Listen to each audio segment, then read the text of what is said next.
자, 안녕하십니까. 곽동영입니다. 수능 해설을 한번 해보겠습니다. 시간 관계상 모든 문제를 다 해설하는 거는 뒤에 가서 선생님이 로키 2000 강의를 올해 수능으로 조만간에 다시 찍을 거예요. 그때는 18번부터 45번까지 전부 다 해설을 해서 스킬을 전수를 해드릴 예정입니다. 그 이전에 어제 수능 시험을 봤기 때문에 맛보기로 제일 급한 문제들 8개만 뽑았어요. 이 8개 기준이 뭐냐면 현재 메가스터디 실시간 기준으로 오답률이 제일 높은 문제들이에요. 그래서 랭커들이에요. 얘네들은 올해 수능의 랭커들. 그런데 이거 수업을 하면서 느낀 게 하나 있는데요. 여러분, 수업 준비를 하면서 강의에서 가르쳐 드렸던 패턴들이 굉장히 많이 나왔어요. 제가 홍보를 하려고 어차피 지금 이거 해설 강의 올해 수능 보셨던 분들 같은 경우는 이제 영어 강의를 더 들을 필요가 없는 분들이잖아요. 그래서 홍보를 하려고 말씀드리는 게 아니라 강의에서 가르쳐 드렸던 비교 대조 같은 패턴들이 엄청나게 많이 나와 버렸어요. 한계도 많이 나왔고 비교 대조, 한계, 문제점, 네거티브 이런 것들 엠파시스 리딩 관련해서 언급해드렸던 것들이 굉장히 많이 나왔어요. 네, 진짜로요.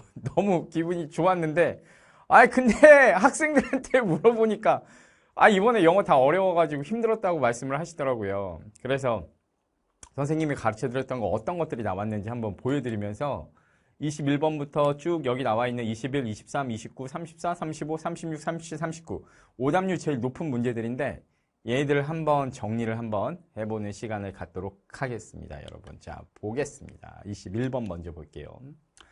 Made a lot of work less sticky라고 했거든요. 스티키 하면 여러분 스티커 알잖아. 딱 들러붙는 끈적끈적한 이런 거 한번 딱 들러붙으면 그 움직이지 않는, 옮겨지지 않는 그런 거 있어요. 끈적거리는 그 스티커예요. 그 스티커에서의 형용사 형태. 그래서 디지털 플랫폼이 많은 일들을 덜 스티키하게 만들어 버렸어. 그러면 이게 서술에 초점 나왔으니까요. 적어봐요. 디지털 플랫폼이야 지금. 그렇죠? 그래서 얘네들이 변화야, 변화. 일을 어떻게 만들었냐? 덜 스티키하게, 스티키하지 않게 이런 느낌으로 해가지고 바꿨다는 얘기거든. 그래서 work가 become ever more 과거 그 어떤 때보다도 더 모듈화 되어감에 따라서 모듈이라는 말은 딱딱딱딱 부분들로 나뉘어지는 걸 얘기하는 거거든. 그런데 거기에다가 상품화돼, 그리고 표준화돼, 그리고 시장인데 디지털 작업에 대한 시장 자체가 만들어지면서 between 서비스 워크와 어떤 특정한 장소 간의 묶음, 여기서는 묶여있음이라고 하니까 하나로 묶여있는 그 서로서로의 구속 상태 자체가 can be disconnected. 예, 연결이 끊어질 수 있게 되었다는 거예요. 그러면 여기 나왔잖아요. 지금 뭐가 나왔냐? 예, 변화 포인트예요.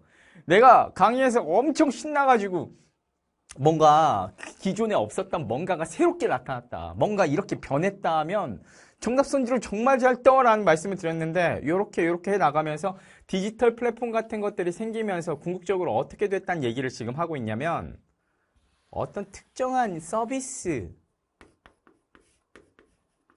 지금 일하고 장소하고 관계가 어떻게 됐다라는 얘기예요. 지금 이 관계가 분리될 수도 있고 끊어질 수도 있게 되었다라는 얘기예요. 오케이. 무엇 덕분에? 디지털 덕분에. 생각을 해봐, 여러분. 이제 선생님 같은 경우도 클라우드 서비스를 이용을 하거든요. 집에서 일을 할 때도 있는데 온갖 군데 돌아다니면서 일을 해야 돼. 그리고 촬영장도 오고 학원 강의실도 가고 막 여러 군데서 일을 하잖아. 그때마다 USB 꽂아가지고 내 데이터를 복사해가지고 다닐 수가 없어. 그래서 클라우드 서버를 써요. 그래서 특정 클라우드에 접속을 하면 내가 집에서 쓰는 그 저장 공간이 나와, 컴퓨터에. 그러면 어디서든 작업을 할 수 있게 됐거든. 그래서 이제 장소에 묶여 있을 필요가 없게 되었다라는 이 변화에 대해서 지금 언급을 하고 있는 거예요. 뚜둥. 그런데요, 뒤에도 보면 똑같은 얘기를 합니다. 그래서 비즈니스 프로세스예요. 아웃소싱이다. 더군다나 아웃소싱. 아웃소싱이라는 건 뭡니까? 하청을 주는 걸 얘기해. 예를 들어서 뉴욕에 있는 회사가 한국에 하청을 줄 수도 있어. 왜? 물건을 데이터로 넘겨받으면 돼. 인터넷 통해서 넘겨받으면 된단 말이야. 예를 들면. 그러면 얼마든지 전 지구촌적인 일과 장소의 어떻게 보면 연결성 자체가 이제 무뎌질 거 아닙니까? 근데 그런 것들은 등장했어. 1990년대. 근데 이런 것들이 큰 대기업에 어떤 이익을 볼 수 있도록 해줬냐? 글로벌 지구촌의 예비군이에요. 예비군. 리저브 아미라는 거는. 선생님은 이제 예비군 졸업했고 민방위도 끝났거든요. 그런데 군대 갔다 오신 분들은 예비군 하면 흠칫 놀랍니다.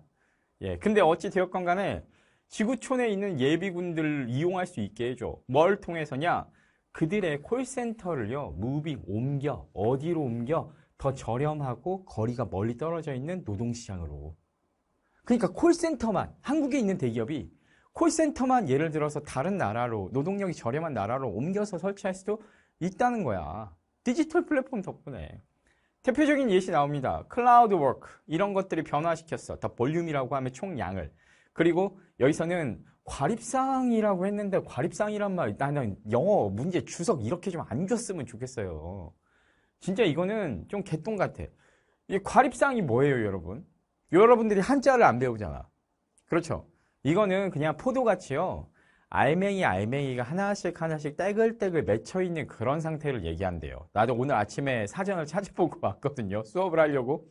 근데 이건 주석이 있으니까 그런가 보다 하는데 정 모르겠고 평소 때 안 쓰는 말들 같은 경우는 과감하게 넘어가셔요. 근데 이런 단어를 주석을 줘놓으니까 찝찝한 거야. 우리 학생들이 이거 넘어가도 되나. 근데 뭐 찝찝할 게 뭐가 있어요? 우린 여기서 변화 포인트를 잡았는데. 클라우드 서비스 같은 것들이 변화시켰다. 아하, 뭔가를 변화시켰는데 그곳에서 지리학적으로 근접하지 않은 일들이 발생할 수 있다. 그래서 결국에는 장소예요, 장소. 반복 강조 뜨면 거의 그냥 그만 봐도 된다고 강의에서 여러 번 말씀드렸었잖아요. 똑같은 얘기 다시 했단 말이야. 서술의 초점이 여기서 장소란 말이야. 일하고 장소, 디지털 플랫폼 이거 세 개인데 이거 엮어가지고 정답 나온다니까요. 근데 그 다음 장에서도 보면 예시가 또 나오면 이거 진짜 볼 필요 없는 거잖아. 왜? 구체적인 예시가 떴으면 그 바로 앞에 있는 내용이 엄청 중요한 거라고 했는데 이 내용을 강조하기 위해서 반복 강조, 예시를 나온다라고, 그 예시가 나온다라고 얘기를 여러 번 했었어요. 그래서 여기서도 보면요.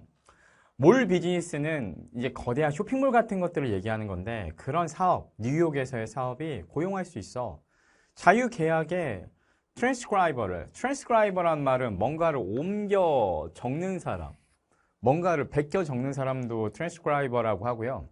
그 다음에 또 트랜스크라이버가 특수한 경우에 어떤 경우로 쓰냐면요. 방송하는 사람들 있잖아요. 방송 같은 거 녹음하거나 방송하는 사람들을 트랜스크라이버라고 하기도 하거든. 근데 이제 대형 쇼핑몰 같은 데서 보면은 뭐 중간중간 방송 같은 것들 녹음된 방송 나오기도 하고 방송을 하기도 하잖아? 근데 그런 방송하는 사람이 굳이 뉴욕에서 근무를 할 필요가 없다는 거야. 왜냐면 요즘 인터넷으로 연결만 되면 내 집에서도 딱 방송 프로그램 켜가지고 방송해버리면 실시간으로 전송이 될 수 있으니까. 그래서 이런 사람들이, 어떤 사람이냐면, 나이로비에 어떤 날은 있고, 어떤 날은 뉴델리에 있고, 다음은, 이런 사람이랑 계약을 할 수 있다는 얘기야. 뉴델리는 인도죠? 지금 보니까. 그러면 이것도 장소. 오케이. 장소. 자, 장소. 그래서 무엇을 증가시켰다는 얘기냐면요. 공간적인 유연성을 증가시켰다라는 거야. 그렇죠? 비즈니스를 수행하는 것에 있어서. 근데 가만히 보면 이것도 다시 한번 돌아가서 보면요. 이 부분 해석해서 풀라고 하면 잘 안 된다고 했지만 이제 답을 다 알고 나서 우리가 분석을 해보면 어떤 특정 장소에 딱 들러붙어서 움직이지 않으려고 하는 성질 자체를 여기서는 레스니까 줄여버렸다 라고 하면 깔끔하지. 여기서 서술의 초점은 그래서 계속 공간 관련된 얘기가 나왔었잖아요. 그렇죠? 이거 너무 선명한데? 반복 강조도 엄청 많이 됐고 이게 오답률이 높으면 안 되는데 더군다나 변화 포인트거든. 여기서 일단 한번 잡았었어야 돼. 변화 포인트. 오케이. 여튼 그렇습니다. 예, 정답은 그래서 깔끔하게 뭐 더 볼 것도 없어요. 이 뒷부분 보면 안 돼요. 냉정하게 봤을 때. 기술적으로 어느 정도 여러분들께서 이제 예시의 기능에 대해서 알고 계시는 분들은 예시라는 거는 직전에 나왔던 내용을 절대 배신할 수 없다고 했거든. 근데 똑같은 내용이 다시 나온다라고 하면 굳이 볼 필요가 없어. non-proximate한 work. 심지어는 no, not, never, none 이런 거 나오면 그 자체가 강조사라는 얘기도 엄청 많이 했었어. 선생님이. 그쵸? 오케이. 그래서 정답은 이건 근데 너무 가르쳐준 대로 나와서 기분이 좋네요. 예. 우리 메가스터디에서 선생님 영어 해설 강의, 영어 독해 강의 들어주셨던 우리 학생분들 이게 변화 포인트라고 하면은 기억이 나야 되는데 안 나오면 어떡하지? 낫겠지. 예. 이제 오늘 Q&A 게시판이나 후기 게시판 좀 들어가 볼 건데 선생님 설레면서도 두려워요. 여러분들 잘 보고 오셨어야 될 텐데.